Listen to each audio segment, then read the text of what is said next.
You think you have time. You think aging is something that happens slowly, almost without you noticing, that one day, far in the future, you'll simply wake up and be old. But that's not how it happens. Aging creeps in silently, one small compromise at a time, one neglected habit at a time, one missed opportunity at a time. You don't notice it until one day you look in the mirror and wonder where the person you used to be has gone. The real danger of aging isn't the wrinkles or the gray hair. It's losing the fire inside you. It's losing your curiosity, your passion, your willingness to grow. It's not just your body that changes. It's your spirit if you're not careful. Today, I want to have an honest conversation with you. I want to talk about 12 habits that slowly steal away your energy, your joy, and your connection to life as you grow older. These habits don't just appear overnight. They build quietly. And if you're not paying attention, they can trap you in a version of yourself you never meant to become. But here's the good news. It's never too late to change. It's never too late to choose a different path. Awareness is the first step. And today, that's exactly what we're going to create together.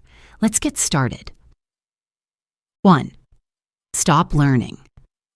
One of the most dangerous mistakes people make as they get older is believing they already know enough. It doesn't happen all at once.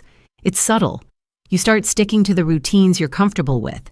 You stop picking up new skills, stop asking questions, stop being curious. You tell yourself, I've lived long enough. I've seen it all. But the truth is, the world keeps moving. Technology changes. Cultures shift. New ideas are born every single day. When you stop learning, you don't just stand still. You start falling behind. And eventually, you disconnect from the world around you. When you choose to stop learning, you start becoming a stranger to the very life you're living. Conversations feel harder. New technologies feel overwhelming. Younger generations seem distant. You feel like the world has left you behind. But the truth is, you chose to stop walking alongside it. Lifelong learning isn't about keeping up with every trend or downloading every new app. It's about keeping your mind alive. It's about staying curious, open, and flexible. Think about it. The mind is like a muscle. If you don't use it, it weakens. But if you keep challenging it, with books, discussions, new skills, even simple questions, it stays strong, sharp, and ready for whatever comes next. I once met a woman named Joan. She was 76 years old and decided to take her very first art class.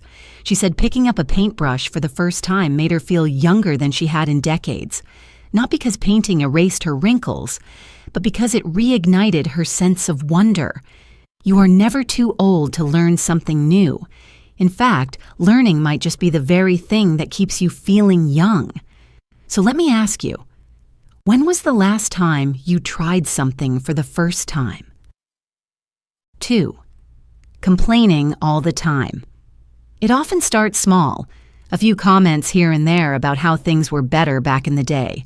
A little grumbling about an aching back or the weather. But over time, complaining can quietly take over your mindset. Before you know it, negativity becomes the background music of your life. Here's the hard truth. The more you complain, the more you train your brain to focus on what's wrong. And the more you focus on what's wrong, the harder it becomes to see what's right. Constant complaining doesn't just make you feel worse, it drives people away. Friends, family, even strangers. They all start to distance themselves because being around constant negativity is exhausting. Nobody wants to spend their time with someone who only sees problems and never possibilities. And here's the kicker. Complaining robs you of your power. It convinces you that life is happening to you, not with you. It tricks you into believing you're helpless when you're not. There's a man I once knew named Harold.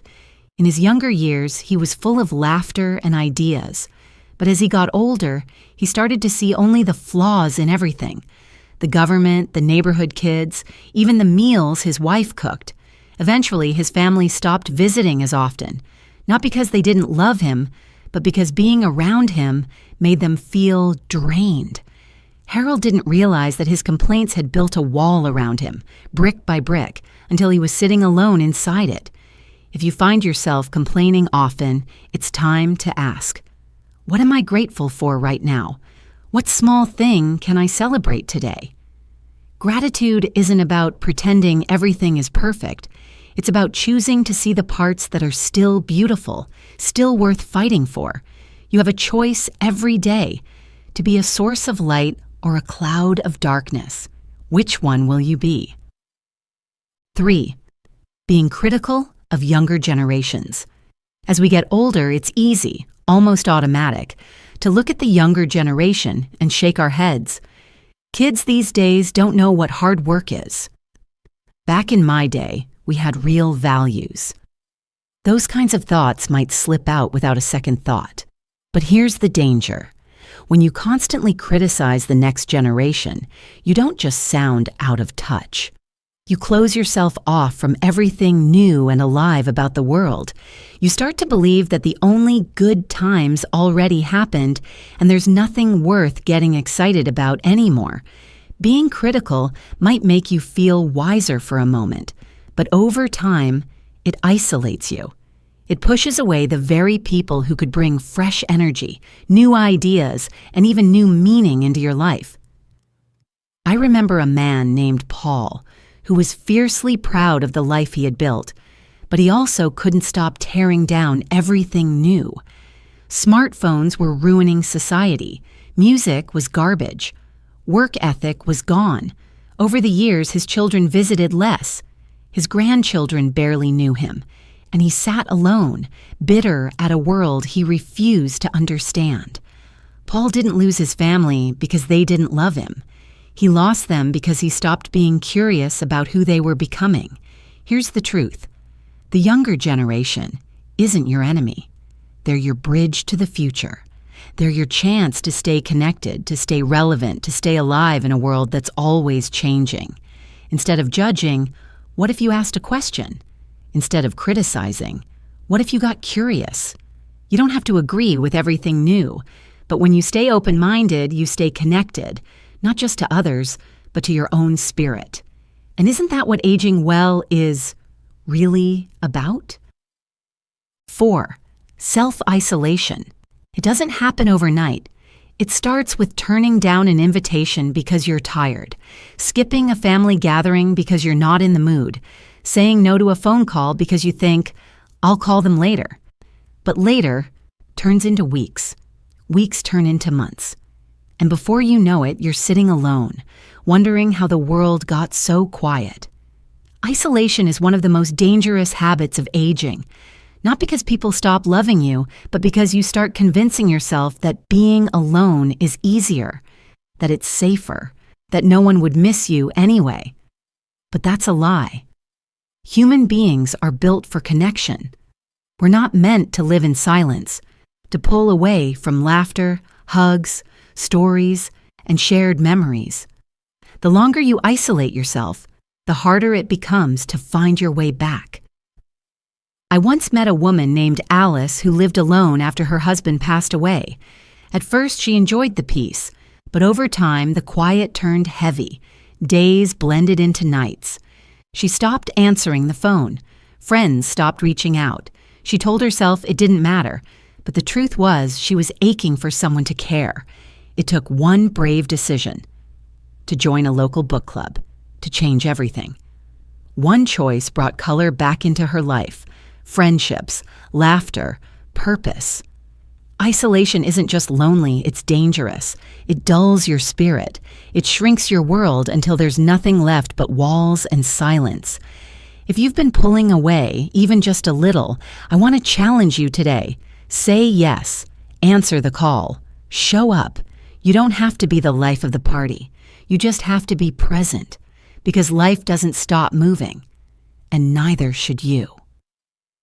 5. Neglecting your health. It starts with small decisions. Skipping your morning walk, choosing fast food over a real meal, putting off a doctor's appointment because you feel fine enough. At first, it doesn't seem like a big deal. You tell yourself, I've earned the right to relax. Or worse, It's too late to change anything now. But neglect piles up, just like anything else, and eventually it catches up to you in the form of lost strength, lost energy, and lost freedom. Here's the truth most people don't want to hear. Aging makes taking care of your body more important, not less. You don't have the margin for error you used to. Small problems can turn into big ones if you ignore them. I once knew a man named Richard, who used to be a runner in his younger years. But somewhere along the line, he stopped moving. His knees hurt, his back ached, so he decided to do nothing, thinking that was safer. Within a year, he needed help getting out of bed. His muscles had weakened. His world had shrunk to the size of his living room. What Richard didn't realize was that movement could have saved him. Not marathon running, not extreme workouts, simple, steady movement, small choices, daily habits. Health is not about trying to be who you were at 25. It's about honoring the body you have today. It's about choosing life. One walk, one healthy meal, one checkup at a time. Your body is your home. If you don't take care of it, where will you live? So here's a question for you. What is one thing, just one, you can do today to take better care of yourself? Because no matter your age, your body is still listening to the choices you make. 6. Hoarding and holding onto things you don't need. At first, it feels harmless. You save a few old clothes, some newspapers, boxes of gadgets that don't work anymore. Maybe I'll use it one day, you tell yourself. Maybe it's too important to let go. But little by little, the clutter grows, not just in your home, but in your mind. Hoarding isn't really about stuff. It's about holding on to the past because you're afraid of what life looks like without it. Every dusty book, every broken lamp, every forgotten souvenir becomes a way of saying, I mattered. I had a life worth remembering. And that's true. You do have a life worth remembering, but the memories aren't inside those objects. They're inside you. I met a woman named Grace once who lived in a house filled to the ceiling with her belongings. Photos, clothes, furniture, everything had a story. But she couldn't move freely. She couldn't invite anyone over. Her treasures had become her prison. It took months and a lot of courage, but she began letting go, one item at a time. And with every box she gave away, her home got lighter. So did her heart. Letting go isn't erasing your past. It's making room for your future. Ask yourself, if I lost everything tomorrow, what memories would still live in me? What love? What lessons? What moments would stay alive without a single object to hold them? You are not your possessions. You never were. Freedom isn't in what you keep. It's in what you can release. 7. Refusing to accept help. At first, it feels like pride. You want to prove you can still do it all on your own. You tell yourself, I don't want to be a burden. I don't need anyone's help. But over time, refusing help doesn't make you stronger. It makes life harder. And little by little, it closes you off from the people who love you most. Accepting help isn't a sign of weakness. It's a sign of wisdom. It's a sign that you recognize the truth. None of us were ever meant to do life alone. I once knew a man named George who lived by himself after his wife passed away. He was proud, fiercely independent. His family offered to help with groceries, fixing up the house, even just company. Every time he said no. Until one day he fell while changing a light bulb. He lay there for hours before someone found him. And suddenly that stubborn pride didn't seem worth it anymore. Here's the thing. When you let someone help you, you're not just taking. You're giving. You're giving them the chance to show love. You're building trust.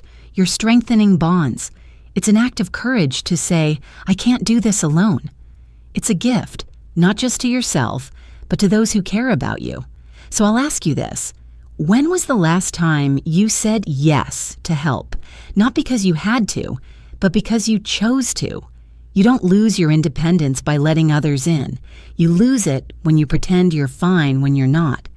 Sometimes the strongest thing you can do is simply reach out your hand. 8. Avoiding all risks. With age comes wisdom, but sometimes it also brings fear. Fear of falling, fear of failing, fear of looking foolish. And that fear can convince you that the safest thing to do is stay exactly where you are. Stick to what's comfortable. Stay inside the same walls. Avoid anything that feels uncertain. But here's the hard truth. A life without risks isn't a safe life. It's a small life. When you stop taking chances, you stop growing.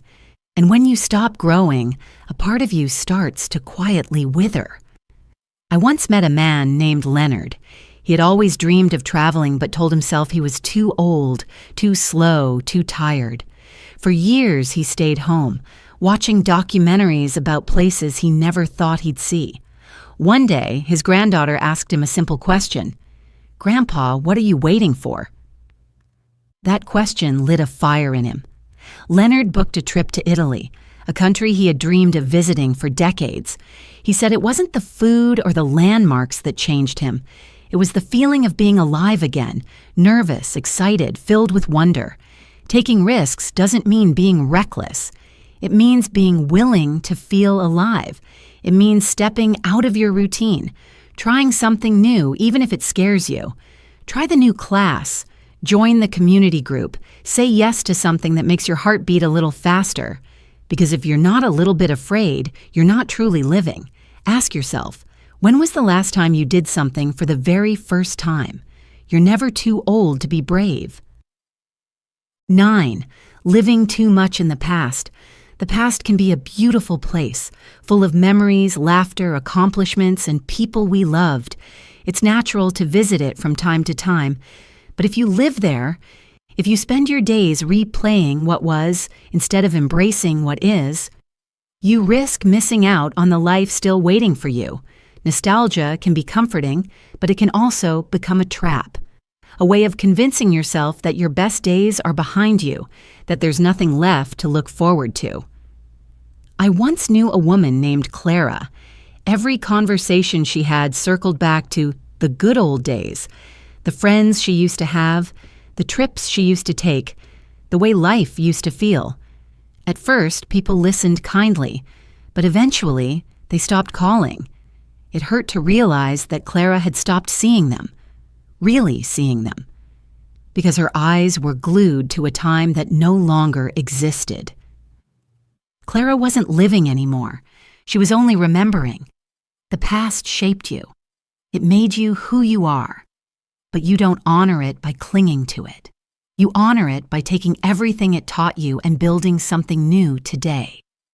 Life still has firsts waiting for you. New friendships, new adventures, new lessons. But you'll miss them if you're always looking backward. Here's a thought. Instead of asking, "Remember when?" try asking, "What's next for me?" Because the best chapters might still be unwritten. 10. Resisting change. Change feels uncomfortable, but resisting it doesn't protect you. It isolates you. The world keeps moving. Technology evolves, ideas shift, and when you fight change, you don't stay safe. You get left behind. I once met Frank, who refused to learn new technology. He missed his grandkids' photos, their messages, even simple calls, not because they forgot him, but because he chose to stay stuck. Change isn't the enemy. It's life. Staying curious and adaptable keeps you connected, alive, and growing at any age. You don't lose yourself by changing. You find new parts of yourself. Ask yourself, are you growing or just getting older? 11th, bottling up emotions. Staying silent doesn't make pain go away. It just buries it deeper. Many seniors believe asking for help or sharing feelings is a sign of weakness. It's not, it's strength. Holding everything in only increases stress, loneliness, and even physical illness. Sharing lightens the load. It reconnects you to the people who care. I once met Ellen, who spent years hiding her sadness after losing her husband. One day, she finally opened up to a friend and realized she wasn't alone. That single conversation changed her life. You don't have to carry everything by yourself. Let people in. True strength isn't suffering in silence. It's choosing to heal. 12th, losing routine and structure. Without structure, days blur together. Motivation fades. Purpose disappears. Many seniors believe they've earned the right to live without schedules, but without small daily habits, like walking, reading, or connecting with others, life feels empty fast. Routine isn't about control. It's about staying grounded. It keeps your body moving, your mind sharp, and your spirit engaged. I knew a man named Bill who stopped keeping a routine after retirement. At first, he felt free, but soon he felt lost. A simple habit, morning walks and weekly meetups, brought back his energy and joy. Freedom isn't doing nothing. Freedom is choosing habits that keep you alive. Ask yourself, what small ritual could you start today to make life feel full again? You are not running out of time. You are standing at the edge of something new. Aging is not a slow fading away. It's a chance to live deeper, to love harder, to become wiser. Not just in years, but in spirit. Maybe you've lost some things along the way. Health, people, dreams. Maybe life didn't turn out exactly the way you planned, but here you are, still breathing, still standing, still capable of choosing who you want to become next. The world needs your voice, your story, your heart. It needs the lessons only you can teach, the laughter only you can spark, the kindness only you know how to give. Don't believe the lie that says your best days are behind you. Your best days are the ones you decide to show up for, fully, honestly, bravely, no matter your age. Maybe today is the day you pick up that forgotten dream. Maybe today is the day you forgive yourself for what you couldn't control. Maybe today is the day you finally say yes to help, to hope, to happiness. You are not finished. You are just beginning a new chapter. And the beauty of it is, you get to write it. So write it with courage. Write it with love. Write it with every ounce of life still burning inside you. Because no matter how old you are, there is still more of you to give. There is still more of life to live. The world is waiting, and so is the next best version of you.